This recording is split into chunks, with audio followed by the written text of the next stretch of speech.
Un premier pas vers la fin des ZFE, les zones à faible émission. Il a été franchi hier. Les députés de la commission spéciale chargée d'étudier le projet de loi de simplification ont voté majoritairement pour la suppression de cette mesure en vigueur depuis 2019 dans les grandes villes de France. Et même si les ZFE ont pour objectif d'améliorer la qualité de l'air, députés et habitants constatent des inégalités, notamment pour les plus modestes. C'est ce qu'a constaté à Strasbourg la correspondante d'Europe 1, Mélina Fachin. Reportage.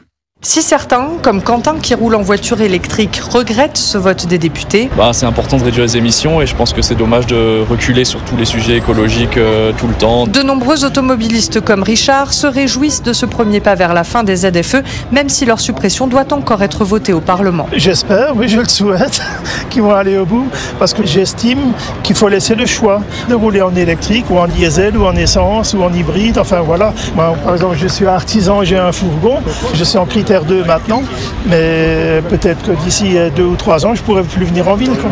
Donc c'est des obligations, quoi. Je trouve pas que c'est très démocratique. Oui, moi je dis que c'est du racket. Pour Nadia, les vignettes critères entraînent trop d'inégalités. Quand les gens ont en général des voitures pas très récentes, c'est qu'ils n'ont pas les moyens pour faire un prêt ou pour acheter une voiture plus récente, donc ça va quand même les empêcher de pouvoir circuler. Qu'on arrête de nous faire payer pour tout. Ici, grâce à une amélioration notable de la qualité de l'air, la mairie écologiste de Strasbourg a déjà accordé un délai supplémentaire de 2 ans aux voitures critères 3. Strasbourg, Mélina Fachin, Europe 1.